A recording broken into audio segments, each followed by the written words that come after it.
अस्सलाम वालेकुम वरहमतुल्लाहि वबरकातुहू। उम्मीद है सब खैरियत से होंगे।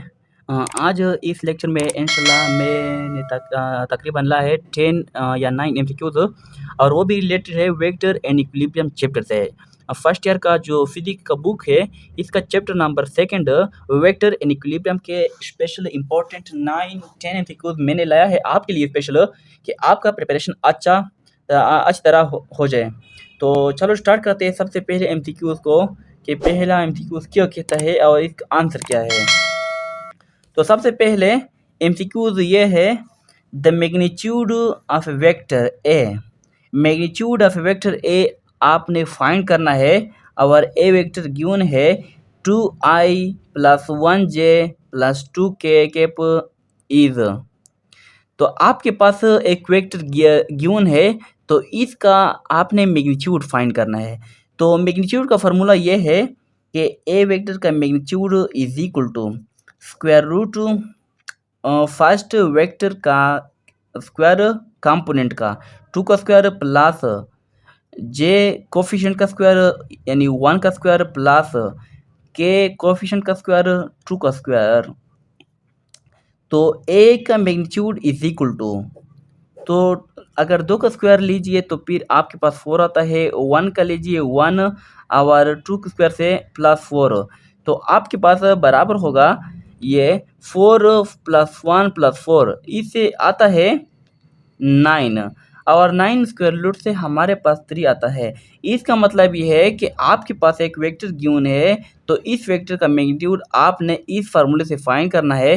तो यहाँ पर 3 option is correct.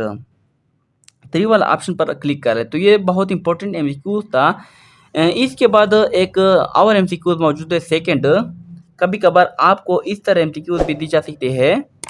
If ax is equal to 1.5 centimeter and ay is equal to -10 centimeter, into which quadrant do the vector a point। आपके पास एक वेक्टर गिवन है, इसका जो x कंपोनेंट है यानी ax वो 1.5 सेंटीमीटर है, ay कंपोनेंट आपके पास गिवन है -10 सेंटीमीटर। तो ये वेक्टर किस क्वाड्रेंट में आकर होगा यानी वह क्या होगा। तो सबसे पहले हमारे पास एक कोऑर्डिनेट सिस्टम हम ड्रा करते हैं। तो ये है कोऑर्डिनेट सिस्टम। तो इस कोऑर्डिनेट सिस्टम में ये वाला हमारे पास है पॉजिटिव एक एक्सिस और ये वाला है नेगेटिव एक एक्सिस, यानी इस साइड पर एक एक्स का नेगेटिव अदद होंगे और इस पर पॉजिटिव। ये है वाई एक्सिस। वाई एक्सिस का पहला है पॉजिटिव वाई एक्सिस, नीचे वाला है negative Y axis Y dash इसको हम कहते हैं। तो यहाँ पर हमारे पास एक वेक्टर गिवन है, इस वेक्टर का 2 कंपोनेंट है, एक ए एक्स कंपोनेंट, एक दूसरा है ए वाई कंपोनेंट। तो फर्स्ट ए एक्स वाला कंपोनेंट क्या है 1.5 centimetre, it's mean that positive यहाँ पर है। तो एक्स का जो कंपोनेंट है वो हॉरिजॉन्टल लाइन पर होगा और हॉरिजॉन्टल लाइन पर ये पॉजिटिव है। तो इसका मतलब ये है कि ये वेक्टर आपके पास पॉजिटिव एक एक्सिस के डायरेक्शन में ये कंपोनेंट आकर है वाक़या है। और इसका जो सेकंड कंपोनेंट है ए वाई, तो ये इस वाई एक्सिस पर एक पॉइंट पर ये ड्रा होगा और ये गिवन है -1.0 सेंटीमीटर। माइनस का मतलब ये है कि ये ओरिजिन से नीचे वाले हिस्से में है, वाई एक्सिस पर वाक़ है लेकिन ओरिजिन से नीचे वाले एक्सिस पर है क्योंकि नेगेटिव साइन यहाँ पर लगा दिया है। तो अगर वाई कंपोनेंट यहाँ पर है और एक्स को कंपोनेंट एक ही चीज़, तो ये वेक्टर इस 4 क्वाड्रेंट में वाक़या होगा, यानी 4 क्वाड्रेंट में यहाँ पर एक पॉइंट पर वाक़या होगा। तो इसका मतलब ये है कि ये वेक्टर जो है ये 4th में होगा, 3 में नहीं 4th में होगा। हमारे पास नेक्स्ट और एमसीक्यूज मौजूद है, ये बहुत कंसेप्चुअल एमसीक्यूज भी है। एमसीक्यूज ये है if dot product of two non-zero vectors a and b is 0 then the magnitude of their cross product is। अगर आपके पास डॉट प्रोडक्ट ऑफ 2 वेक्टर यानी 2 नॉन जीरो वेक्टर का डॉट प्रोडक्ट आपके पास 0 हो जाए तो फिर इसका मैग्नीट्यूड क्रॉस प्रोडक्ट क्या होगा। लेट सपोज दैट एमसीक्यूज में सिर्फ इतना सा है कि ए डॉट बी, ये दो नॉन ज़ीरो वेक्टर है, इसका जो डॉट प्रोडक्ट है वो ज़ीरो है। तो फिर ए हमारे पास क्या है, not is equal to zero यानी नॉन ज़ीरो है, एंड बी क्या है, not is equal to zero, यानी ये दो नॉन ज़ीरो वेक्टर है। तो इसका डॉट प्रोडक्ट हमारे पास ज़ीरो है, तो फिर इसका क्रॉस प्रोडक्ट क्या होगा, यानी क्रॉस प्रोडक्ट हमने ये फाइंड करना है। तो सबसे पहले क्रॉस प्रोडक्ट के लिए हमारे पास एंगल नहीं है, लेकिन एंगल हमें यहाँ पर फाइंड करना है। अगर डॉट प्रोडक्ट दो वेक्टर के ज़ीरो हो जाए तो इसका मतलब ये है कि ए डॉट बी यानी A B cos theta is equal to zero. अगर दोनों साइड को ए बी पर डिवाइड कर ले तो कैंसिल हो जाएगा ए बी, तो cos थीटा बराबर होगा आपके पास ज़ीरो के। ओके, तो यहाँ पर अगर हम थीटा को cos को दूसरी साइड पर लाए यानी cos इनवर्स ज़ीरो, तो इसका मतलब ये है cos इनवर्स ज़ीरो का कि cos का वो एंगल बताइए जिस पर cos आपको ज़ीरो वैल्यू देता है। तो cos 90 आपके पास ऐसा एंगल है जो आपको ज़ीरो देता है, यानी cos 90 अगर हम पुट कर ले cos की जगह 90 तो फिर इससे ज़ीरो आता है। तो यहाँ पर cos इनवर्स की जगह हमने वो एंगल लगाना है cos का जिस पर cos की वैल्यू ज़ीरो होती है, तो यहाँ पर होगी 90 एंगल। थीटा तो फाइंड हो गया। अब भी हम जा रहे हैं magnitude of their cross product, यानी हमसे जो रिक्वायर्ड है वो क्रॉस प्रोडक्ट है। क्रॉस प्रोडक्ट का फार्मूला ये है A plus B is equal to A B sine theta. तो यहाँ पर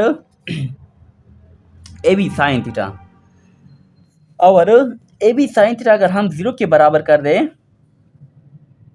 sorry A cross B A B sine theta की जगह हमें 90 पुट करना है, क्योंकि हमारे पास थीटा फाइंड हो गया थीटा 90। तो A cross B is equal to A B sine 90 आपको देता है 1, यहाँ पर आ जाएगा ए बी, यानी ए क्रॉस बी क्या होगी, ए बी होगी। तो यहाँ पर ऑप्शन सी इज करेक्ट। तो ये बहुत इंपॉर्टेंट एमसीक्यू था। नेक्स्ट एमसीक्यू ये MCQ number 4, A dot A cross C, A dot A cross C. अक्सर इस तरह एमसीक्यू में लोग कंफ्यूज हो जाते हैं, सॉरी। तो यहाँ पर बी है, अगर सी लगाया तो कोई बात नहीं है, लेकिन यहाँ पर स्पेशल बी है। तो A dot B A cross C यानी A dot A cross B का आपने फाइंड करना कि ये इसका जवाब क्या होगा। तो यहाँ पर ए वेक्टर आपने लगाना है, पहले आपने क्रॉस प्रोडक्ट फाइंड करना है। तो A dot B into A cross B से आपके पास कौन सा वेक्टर आ जाएगा, सी वेक्टर। अगर आप ए क्रॉस बी का प्रोडक्ट कर ले तो फिर एक नेक्स्ट वेक्टर आ जाएगा जिसको हम कहते हैं C vector, let suppose it. तो यहाँ पर ए डॉट सी, तो ये सी एक अलग वेक्टर है और ए अलग वेक्टर है, तो इसका डॉट प्रोडक्ट क्या होगा। डॉट प्रोडक्ट हमारे पास ज़ीरो तब आता है जब दो वेक्टर परपेंडिकुलर हो या इसके दरमियान 0 डिग्री ना हो, तो इसका डॉट प्रोडक्ट आ जाएगा 0। क्योंकि हमने पढ़ा था कि I cap into I cap is equal to J into J cap is equal to K dot K is equal to 1, यानी इसका जो डॉट प्रोडक्ट था आपने वेक्टर से यानी इट सेल्फ से, तो इसका 1 था। यानी अगर हम ये कर ले I dot I is equal to 1, J dot J is equal to 1, K dot K is equal to 1, अगर हम यहाँ पर रिपीट कर ले यानी आई डॉट जे डॉट के या के डॉट आई, तो यहाँ पर आ जाएगा 0, क्योंकि यहाँ पर एक आई का जो डॉट प्रोडक्ट है जे के साथ है और जे का के साथ है, के का आई के साथ है। तो बिल्कुल इस तरह ये भी है कि एक का डॉट प्रोडक्ट एक अलग वेक्टर के साथ है, तो इसका डॉट प्रोडक्ट क्या होगा, 0 होगा। तो यहाँ पर option A is correct. Next MCQ बहुत इंपॉर्टेंट है, MCQ number 5। 2 forces of magnitude 20 Newton and 50 Newton are simultaneously acting on a body. Which one of the following forces cannot be a resultant of the two forces? हमारे पास दो force given है। Let's suppose that first vector force है 20 Newton and second है 50 Newton. वो simultaneously खुद बहुत एक object यानी बॉडी पर अमल करता है। तो which of the following forces can not be resultant of the two forces. तो इन दो फोर्सेस का रिजल्टेंट आपके पास पॉसिबल नहीं है, ये कौन सी वाली ऑप्शन है। यानी आपके पास इसका आप हल कर ले ये दो वेक्टर, तो ऐसा इस ऑप्शन में से ये कौन सी ऑप्शन होगी जो इसका रिजल्टेंट पॉसिबल नहीं है। अगर हम F1 कंसिडर कर ले 20 न्यूटन एंड F2 कंसिडर कर ले 50 न्यूटन, तो यहाँ पर इसका जो मैक्सिमम रिजल्ट होगा वो क्या होगा, F1 प्लस F2 होगा। यानी F1 प्लस F2 का मैक्सिमम रिजल्ट जब हम इन दोनों को जमा कर ले 20 newton plus 50 newton is equal to 70 newton, ये मैक्सिमम होगा जब इन दोनों के दरमियान एडिशन हो। अगर सब्ट्रैक्शन हो जाए यानी मिनिमम रिजल्टेंट, मिनिमम F2 मनफी F1, F2 हमारे पास है 50 न्यूटन माइनस F1 है 20, तो यहाँ पर आ जाएगा 30 न्यूटन। ये 70 क्या है, मैक्सिमम रिजल्टेंट है इन दो वेक्टर का, और 30 क्या है, मिनिमम कम से कम रिजल्टेंट है।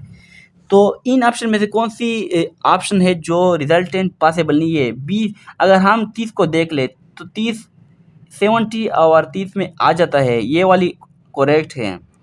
तो यहाँ पर 50 जो है ये भी इनके दरमियान मौजूद है, 70 भी मौजूद है। 20 वाला ऑप्शन क्या है, ये करेक्ट ऑप्शन है यहाँ पर, क्योंकि इसका रिजल्टेंट 20 पॉसिबल नहीं है। ये बाकी ऑप्शन क्या है, गलत ऑप्शन है। नेक्स्ट एमसीक्यूज ये है, ये थोड़ा सा प्रूफ भी है इस एमसीक्यूज में। For which angle the equation A dot B का magnitude is equal to A cross B का मैग्नीट्यूड इज करेक्ट। कौन सी एंगल पर इन ये रिलेशन यानी ये इक्वेशन करेक्ट होगा। तो सबसे पहले ए डॉट बी का magnitude is equal to A cross B का मैग्नीट्यूड, इस एमसीक्यू को हम हल करते हैं। तो सबसे पहले ए डॉट बी का आप मैग्नीट्यूड यानी इस फॉर्मूले को खोले, ओपन कर ले, तो ए बी काज थीटा ये आ जाएगा is equal to A cross B का अगर आप खोले यानी ओपन कर ले ए बी साइन थीटा, ये फार्मूला है ए क्रॉस बी का। तो यहाँ पर हम ऐसे करते हैं, दोनों तरफ को ए बी पर डिवाइड करते हैं, यानी divided both side by A B, दोनों साइड को हमने ए बी पर डिवाइड कर ले, तो ये कैंसिल हो जाएगा। आपके पास बाकी रह जाएगा cos theta is equal to sine theta. अगर हम दोनों तरफ को साइन थीटा पर डिवाइड कर लें, साइन थीटा पर, तो ये कैंसिल हो जाएगा, ये 1 यहाँ पर रह जाएगा, और इस रेशियो से आपके पास एक नई रेशियो आ जाएगी cos theta divide by sine theta से tangent theta is equal to 1। तो यहाँ पर आपने रेशियो एंगल फाइंड करना है, तो थीटा क्या है, एंगल है, थीटा आपने यहाँ पर लगाना है, तो टेंजेंट को दूसरी साइड पर ले जाना है, टेंजेंट इनवर्स 1। यहाँ पर टेंजेंट इनवर्स का मतलब यह है कि टेंजेंट का वो एंगल जिस पर टेंजेंट आपको 1 देता हो।